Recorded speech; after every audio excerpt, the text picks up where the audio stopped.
Do you remember watching Norm Abrams on the New Yankee Workshop and thinking, gosh, I wish I could do that full-time, quit my job?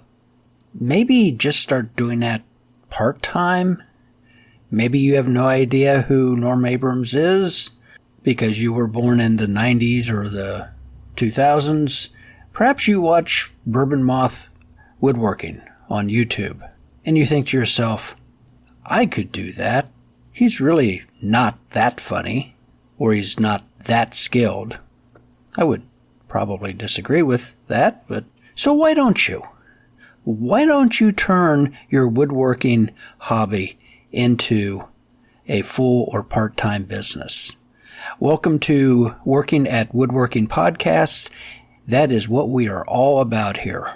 Last week we talked about production work, how to make 100 of something without losing your mind. The week before that, episode 20, we talked about prototype work. Should you do it? This week, we're going to talk about your standard operating procedure, or SOP. Wow, I turned this into a series. I have a theme. I must assure you that was purely by accident. This was not planned. I am not that smart. So, what is your SOP, your standard operating procedure? This is a set of instructions on how you are going to do work. You might think that is frivolous to even come up with something, but after you do this for a few years, things kind of fall into a routine, and then you start forgetting parts of that routine. Or maybe you made an XYZ for somebody, and then 5 years later, they or someone else came back and asked if you would make another XYZ. Okay, now you're scratching your head. Oh, geez, how did I do that? What material did I make that from? Did I use a table saw, or did I use the router to cut that out? And so on and so forth. If you actually had written something down, you wouldn't be racking your brain to try to figure out how you did that. You would go over to a file, maybe pull this up on a computer, and say, oh yeah, I remember. I did A, B, C, Z, and it was done. So that is your SOP, your standard operating procedure. You don't want to always have to be reinventing the wheel. This will save you so much time and material. And here's another thing. Maybe you've kind of become famous for making a particular product. You've made a lot of them over a number of years, and you get hit by a bus. Who's going to make that particular product again? If you had a set of instructions, detailed instructions written down, somebody could come in and pick up where you left off and at least have some idea of how to go about reproducing this thing that you used to do. Maybe you have children who are a doctor, lawyer, accountant, and you've got a pretty good idea they're only going to do that for a few years. They're going to burn out, and maybe they'll want to take over. Here is a set of instructions that you can leave them that shows exactly how you made something. This would be incredibly valuable to them. They don't have to reinvent the wheel. You've written the instructions down. Okay, so let's get into this. You need a set of instructions that if you were to hire an employee, you could give the employee these instructions, and providing they have the basic skills, could go out and do what you do. I know not as well as you do. You've been doing this for 20 years or something in their first day. Give them a break. But if you approach creating your SOP with this idea, you can see what needs to be written down and what you might not want to include. Number one, first thing, a shop drawing. Now, this could be a sketch. This could be a set of architect's blueprints, but you need a picture of what you create. I'm old school drafting, so I make, an isometric drawing. I make side views, top views, end views, whatever I need to convey the dimensions and the shape of the object that I'm building. Younger folks who are skilled in the computer arts can do this on a computer. I am so struggling with that at this moment. By the way, any listeners out there who are well versed in FreeCAD, please contact me. I just have questions. So many questions. Nah, I don't need drawings. That's for those fancy people. Yeah, okay, fine. Go ahead and violate my shop drawing inverse rule. That rule states that the time saved not doing a set of drawings is inversely proportional to the time spent fixing all the mistakes you're going to make by not having a set of shop drawings. So, hey, if you want to fly without wings, you go right ahead. Free country. Who am I to say how you should do your business? In addition to the shop drawing, you will need a materials list. Now, most materials lists include things like red oak lumber, 12 feet long, minimum 6 inches wide. Sheet goods, 1 sheet of 4x8, 3/4 inch redwood plywood, so on and so forth. That's great. That's where you start, but you also need to include where did you get this material from? Remember, if you have to reproduce this thing 5 years down the road, you may have forgotten where you got this in the first place. Include everything that goes into the product. The board feet of material, all the sheet goods, what stains you used, if any, what type of finish you used, what type of parts, if there's something unique. Maybe it's a particular drawer pull or hinges. What type of hinges did you use on this product? Drawer slides. Were they side mount, full extension? Were they under mount, full extension? Were they the El Cheapos you picked up at the hardware store? Include all of these materials that go into the project. And then include some type of, volumetric measure, such as I can build 100 of these from 12 board feet of hardwood. That will come in very handy whenever you're ordering material or trying to recreate this thing down the road. So now we get into our cut list. Number 3. The cut list is where you include the exact dimensions. You list each part, you list the quantity, and you list the dimension. And you also include any notes. A particular part you might need to cut to fit.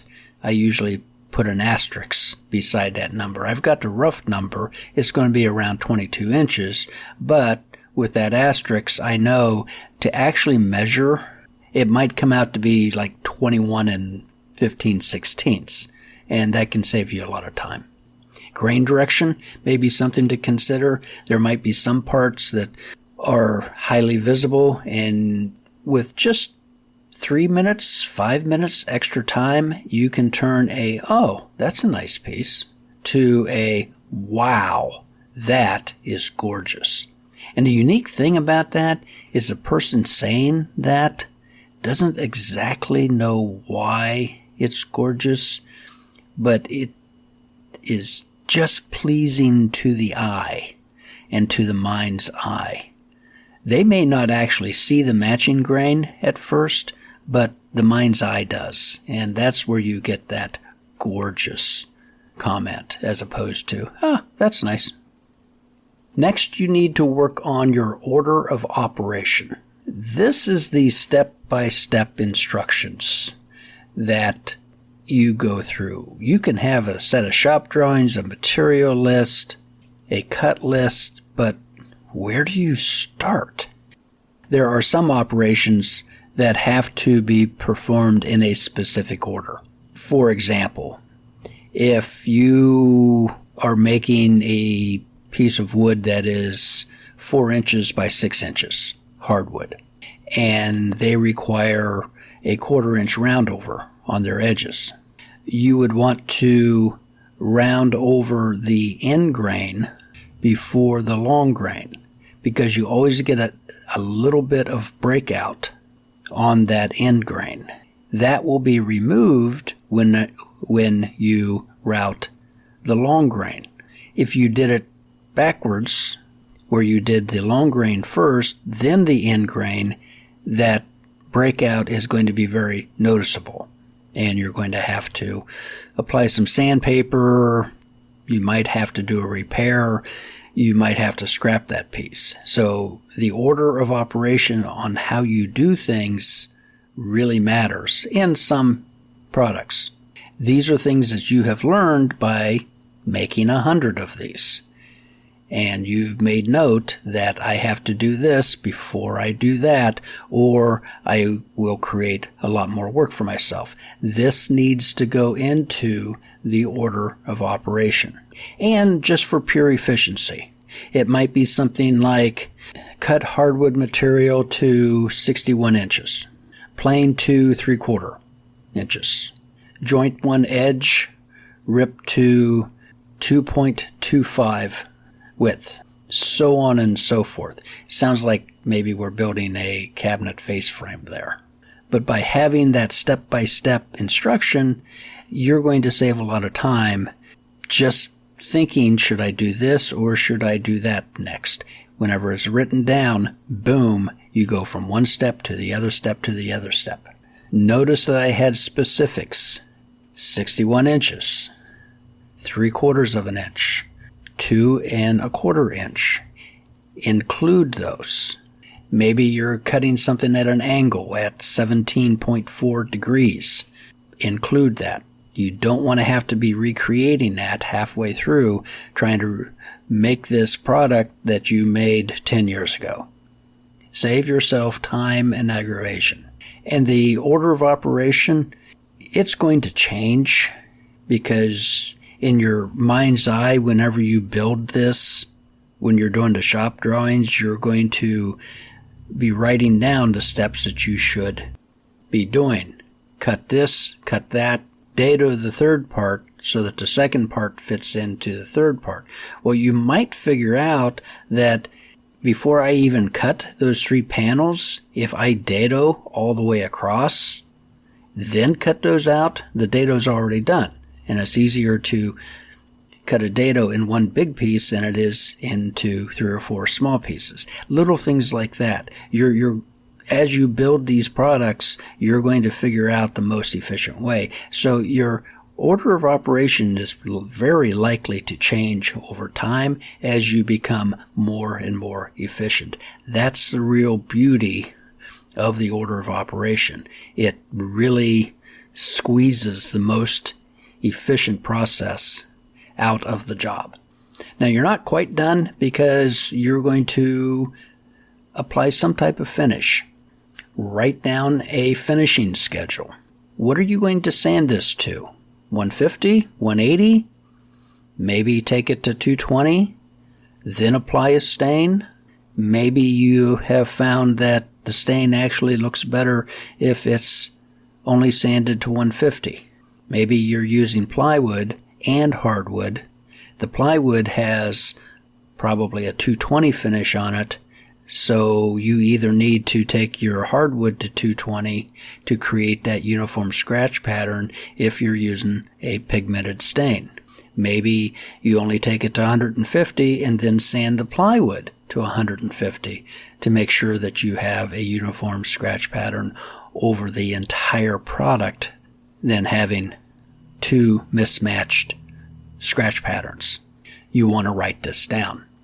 What type of stain? What brand of stain Obviously, what color of stain? Did you thin this? What did you thin it with? How did you apply it? Did you use a rag? Did you use a foam brush?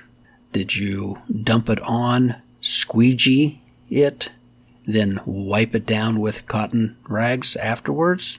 Include this in your finishing schedule. Maybe you're using an HVLP sprayer. What are the settings? What tip size did you use? What was the setting for your volume control for the material? What was your air supply setting? Don't reinvent the wheel. You did this 5 years ago. It was beautiful, worked wonderfully. Don't recreate something that you've already done just because you don't quite remember. If you write it down, you don't have to remember it. And the final piece of your standard operating procedure is the packaging and shipping information. What size box did you use? Where did you get the box from? What quantity did you order last time? Or do you normally order? What type of packing material did you use? Were you using styrofoam peanuts, or had you switched to something else? Maybe newspaper. And any special instructions in the way you wrap and package this. Maybe you have to use bubble wrap on a certain part of it to give it a little bit more protection. Include this in your packaging and shipping SOP. Okay, so where are you going to write all this stuff down? Personally, I use a grid notebook. The one I like is made by 5 Star Notebook. You can get them in any office supply store, Office Depot, Staples, things like that, or you can get them online. What I like about these grid notebooks is they have 4 squares per inch, hence a 1/4 inch for each square. It's very, very easy to do a full-size drawing, if obviously it will fit on a 8.5 by 11 sheet of paper, or it's incredibly easy just to scale it. 1 square equals 1 inch. That covers the vast majority of the products I build. Very easy to go to, 2 inch per square. And there's 100 pages. In the notebook, there's a handy little pocket on the inside that you can, keep notes and things like that in. I generally go through one of these per year, and when I get a new notebook, I write the year on it.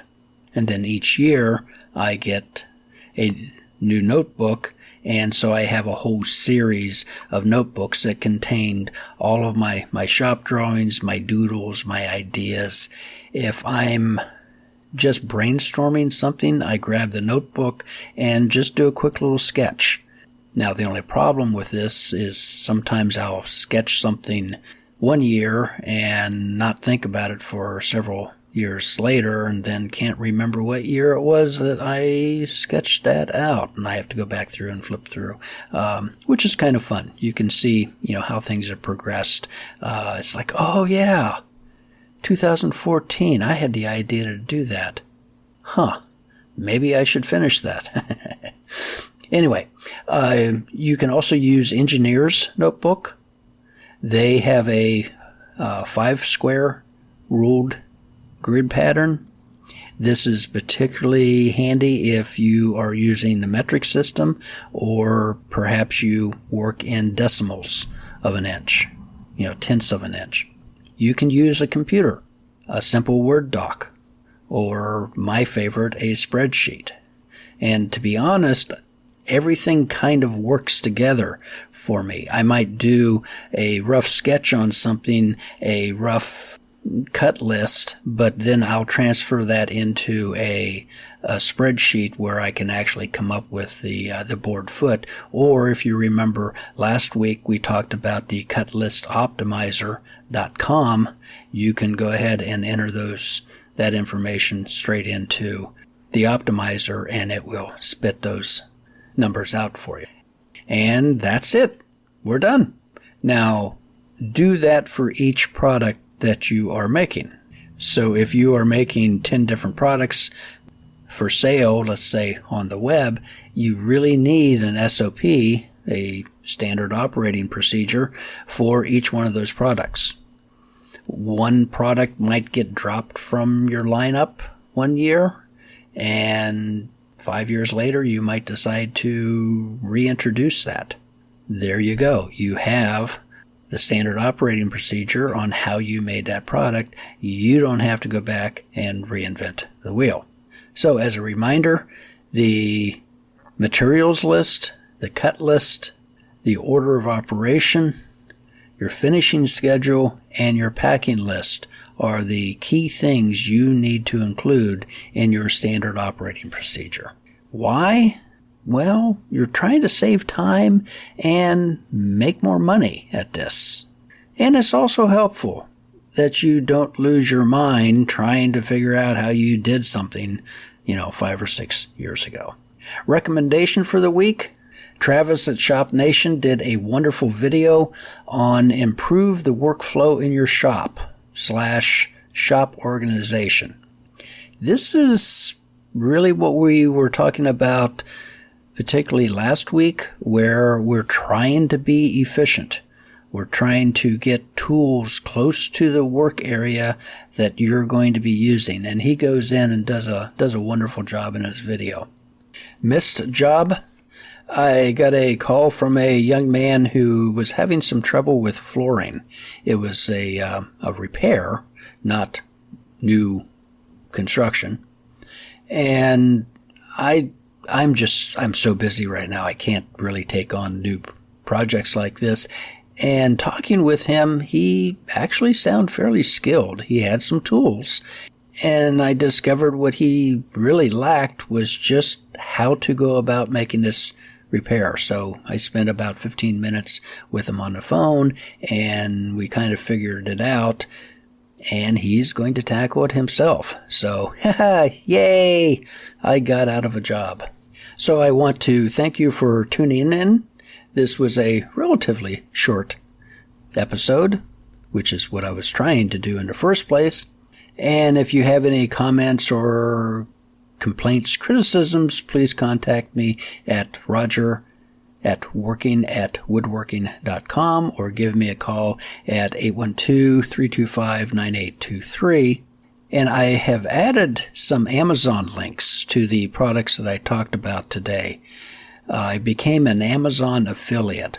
Ooh. And what that means is if you think it's a good idea to check out the 5-star notebook that I use, check the show notes. There's a link right there that will take you straight to Amazon. Click on that. And if you make a purchase, I get a very, very small percentage of that. Doesn't cost you a dime. Amazon just kind of kicks a little bit back to me for promoting their product. And this helps support the show, which it needs support. And if you are in the market for a business phone, check out the Unitel voice over IP system. It might solve your business phone problem by giving you a free business number of your choosing and separating your business phone from your personal phone. Anyway, thanks for listening, and until next week, happy woodworking.